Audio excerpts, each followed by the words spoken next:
everyone, welcome you all in our YouTube channel Learning Radiology. Then start our today's topic. Today we will discuss on the topic layout and room design of CT. तो इस topic में हम बात करेंगे कि CT का जो room होता है उसका लेआउट कैसा होना चाहिए और जो रूम होता है उसका डिज़ाइन कैसा होना चाहिए। तो बहुत सारे इंस्टीट्यूशंस हैं या फिर कह सकते हैं हम बहुत सारे डायग्नोस्टिक सेंटर्स हैं, हॉस्पिटल है। तो लोग पर्टिकुलर टाइप के स्कैनर पे डिपेंड करता है चीज़ें और अलग अलग जगह पे अलग अलग तरीके से आपको देखने को मिलेगा। जैसे कोई सेंटर अलग तरीके से लगाता है और डिफरेंट सेंटर्स पे डिफरेंट तरीके से आपको CT स्कैनर का लेआउट देखने को मिलेगा। बात किया जाए तो CT जब लगाया जाता है या फिर कोई भी CT अदर रेडियोलॉजिकल इक्विपमेंट अगर जब हम उसको इंस्टॉल करते हैं तो उनका जो लोकेशन होता है वो हमारा ग्राउंड फ्लोर पे होता है। और एक चीज़ ध्यान में रखी जाती है कि पीडियाट्रिक डिपार्टमेंट और मैटरनिटी वार्ड कि जो है वो उनके सामने नहीं होना चाहिए या फिर उनका जो रिलेशन है डायरेक्टली रिलेटेड ना हो। जो रेडिएशन का एरिया है जहाँ हमारा रेडियोलॉजी डिपार्टमेंट होता है उस डिपार्टमेंट में रेडिएशन हमारा होता है, तो उस एरिया के आसपास हमारा पीडियाट्रिक डिपार्टमेंट और मैटरनिटी डिपार्टमेंट नहीं होना चाहिए, मैटरनिटी वार्ड नहीं होना चाहिए। कारण यह है कि जो हमारा एरिया है, जो रेडिएशन है हमारा पीडियाट्रिक और पता है आपको कि पीडियाट्रिक हो गया फिर मैटरनिटी वार्ड, इनके थोड़ा सा ज़्यादा प्रोन होते हैं लोग। 25 मीटर स्क्वायर का जो है हमारा लोकेशन जो एरिया है वो होना चाहिए या फिर कोई भी सिंगल डिमेंशन 4 मीटर से कम नहीं होना चाहिए। ये हमारा एक CT रूम का लेआउट है जो AERB के द्वारा गाइड किया जाता है। जो जितने भी हमारा एक्सरे हो, CT हो, कोई भी रेडियोलॉजिकल जब मशीन लगाते हैं तो AERB है atomic energy of regulatory bodies. ये जो हैं वो सबका अलग अलग निर्धारित किया गया है कौन से मशीन का किस तरीके से लेआउट होगा। तो जो लेआउट आप देख रहे हैं वो CT रूम का लेआउट है, AERB द्वारा रिकमेंडेड है।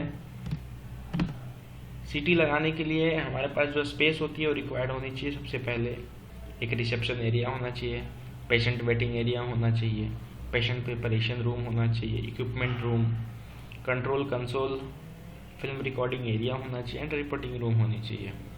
इसके साथ साथ और हम बात करें तो बाथरूम, वॉशरूम, ये चीज़ें भी इसी में आती है, स्पेसेस रिक्वायर्ड में आती है।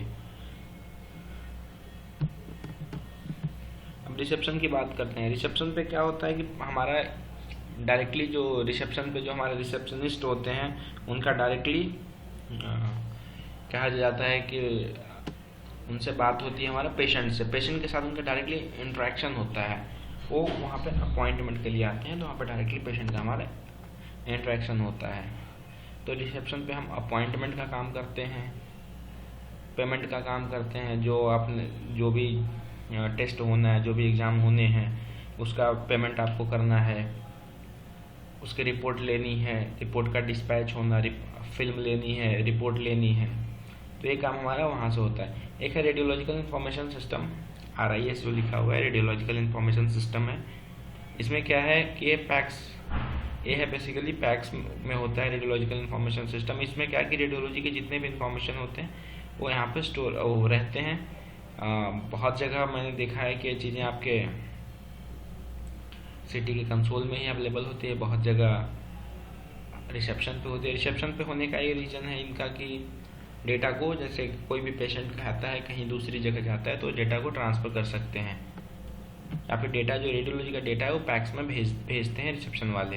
कई बार हमारे कंसोल से भी भेज देते हैं, कई बार काफ़ी जगह रिसेप्शन पे होता है। पेशेंट वेटिंग एरिया थोड़ा सा बड़ा होना चाहिए क्योंकि पेशेंट जो आता है और थोड़ा सा खुला जैसा होना चाहिए। खुला मतलब ज़्यादा सफोकेशन नहीं होना चाहिए, डैम्प एरिया नहीं होना चाहिए, सीटिंग कैपेसिटी ज़्यादा होनी चाहिए। एक टीवी लगा होना चाहिए। जो पेशेंट आते हैं उनके एंटरटेनमेंट के लिए कह सकते हैं, वो बिजी रहते हैं उनमें, अपना एक टीवी होना चाहिए। पेशेंट प्रिपरेशन रूम में हमारा 2 ड्रेसिंग रूम होना चाहिए। पेशेंट प्रिपरेशन रूम के लिए, पेशेंट को प्रिपेयर करने के लिए 2 ड्रेसिंग रूम होना चाहिए। IV कैनुला लगाने के लिए रूम होना चाहिए हमारा। ओरल पेशेंट प्रिपरेशन में बेसिकली ये सब काम हम करते हैं, जैसे चेंजिंग कराना हो, हैवी कैनुला लगाना हो, ओरल कॉन्ट्रास्ट देना हो, तो ये काम हम वहाँ पे करते हैं। इक्विपमेंट रूम की बात करें तो इक्विपमेंट रूम बड़ा होना चाहिए, जिसके पास ज़्यादा स्पेस हो, जिसमें कि सीटी स्कैनर रखा हो, सीटी स्कैनर होता है हमारा। इक्विपमेंट्स यहाँ पे हम बात कर रहे हैं सीटी स्कैनर रूम की, तो सीटी स्कैनर रूम में हमारा एरिया बड़ा होना चाहिए, जिसमें हमारा सीटी स्कैनर एम्बेड होगा। कॉन्ट्रास्ट मीडिया का जो इंजेक्टर देते हैं, जिसे हम इलेक्ट्रोमैकेनिकल इंजेक्टर बोलते हैं, प्रेशर इंजेक्टर बोलते हैं, वो होगा। इमरजेंसी के लिए एक बेड होनी चाहिए, उसके साथ साथ इमरजेंसी किट होती है, वहाँ पे हमारा डिस्पोजेबल्स मटेरियल्स होगा, सिरिंज है, कॉन्ट्रास्ट मीडिया है, सारी चीज़ें हमारी रखी हुई होती है सीटी रूम के अंदर। रिक्विजिशन रिसक्साइटेशन इक्विपमेंट होता है, इमरजेंसी इक्विपमेंट जो हमारा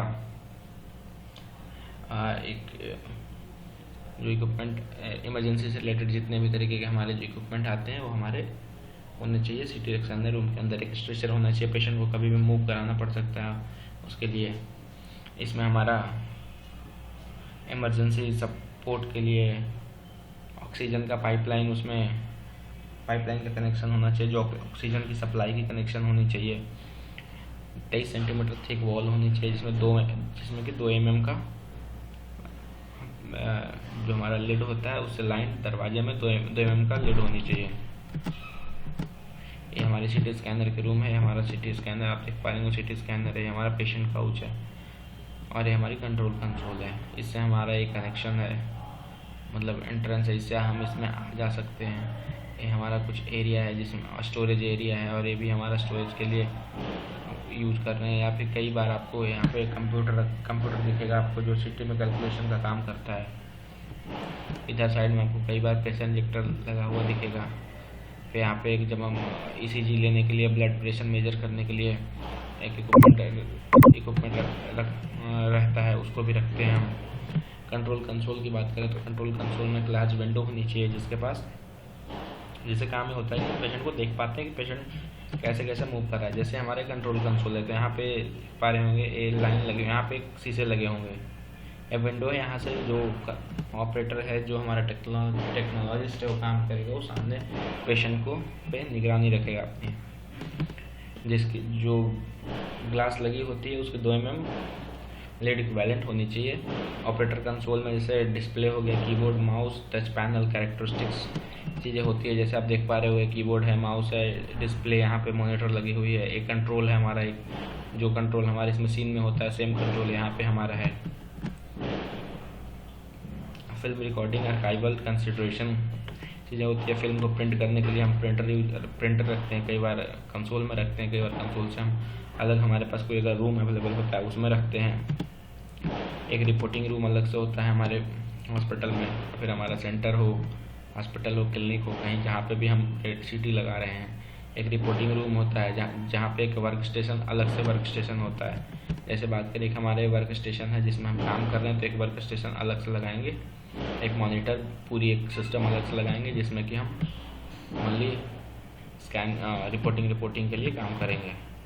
रेडिएशन डोज की बात करें तो रेडिएशन डोज जो होता है, इसमें हाई वर्कलोड होना चाहिए और हाई केबिस सेटिंग होती है, और एटलीस्ट 1/16 इंच का लेड शिल्डिंग होनी चाहिए, या फिर इसके इक्विवेलेंट होनी चाहिए। उसके वॉल पे, दरवाजे पे, फ्लोर पे, सीलिंग्स पे, हर जगह लगानी चाहिए। यदि कोई भी ऑक्यूपेंसी स्पेस नहीं है एक से रूम के ऊपर, तो मैं तो शिल्डिंग नहीं लगाते। फुल ऑक्यूपेंसी के लिए 150 mm की यानी सॉलिड कंक्रीट की शिल्डिंग देते हैं। पार्शियल ऑक्यूपेंसी के लिए 75 mm की सॉलिड कंक्रीट की हम शिल्डिंग देते हैं। रेडिएशन डोज में प्रोटेक्टिव बैरियर्स यूज करते हैं, फिर प्रोटेक्टिव क्लोथिंग यूज करते हैं। जैसे हम वार्निंग साइन है, कुछ वार्निंग साइन को लगाते हैं, जैसे सीटी स्कैनर रूम के अंदर हो गया, फिर सीटी स्कैनर का जो दरवाज़ा होता है हम दरवाजे के ऊपर लगाते हैं कि यहाँ पे एक्सरे निकल रहा है, रेडिएशन ऑन है, प्रेग्नेंट लेडी को अंदर जाना मना है, रेडिएशन एरिया है। तो इस तरीके के कुछ वार्निंग साइंस लगाते हैं। कुछ रिक्वायरमेंट होते हैं जो सीटी को इंस्टॉल करने के लिए हमें ज़रूरत पड़ते हैं, जैसे कुछ पेपर वर्क के लिए या फिर कुछ अप्रूवल कह लो। तो एक तो AERB टाइप अप्रूव्ड यूनिट होनी चाहिए, आपका सेपरेट कंट्रोल रूम होना चाहिए, 23 सेंटीमीटर का थिक वॉल होना चाहिए, 2 mm का लीड लाइन दरवाजे होना चाहिए, लीड ग्लास वीविंग ग्लास होना, जिसमें कि 2 mm का वीवी लीड इक्विवेलेंट होना चाहिए, जो ग्लास वीविंग ग्लास है। एक ARB अप्रूव्ड एक कह सकते हैं एक लेआउट है, जिसमें हमारा सीटी मशीन का दिखाया गया, हमारा पेशेंट काउच है और यहाँ पे हमारा ऑपरेटर का कंट्रोल एरिया है। तो इस तरीके से दिखाया गया है। Requirement for license for uses और ऑपरेशन ऑफ सिटी, एक कॉपी होनी चाहिए लेआउट अप्रूवल का, कॉपी ऑफ वैलिड एनओसी या फिर type approval certificate, copy of RSC approval, availability of primary medicine, quality assurance की रिपोर्ट होनी चाहिए। एक कुछ हमारा हमने एक कॉपी लगाई है लेआउट अप्रूवल का, एक डायग्राम है, एक कॉपी है, ये लगाया है हमने। एक गवर्नमेंट ऑफ इंडिया जो ARB है, एटॉमिक एनर्जी रेगुलेटरी बोर्ड, उनका एक लाइसेंस है इशू किया हुआ मशीन के ऊपर, उनका है। ये कुछ हॉस्पिटल के डॉक्यूमेंट्स वगैरह हैं ये सारे। तो अब बताएं ये वीडियो आपको कैसा लगा, जैसा भी लगा कमेंट करें, वीडियो को लाइक कीजिए, चैनल को सब्सक्राइब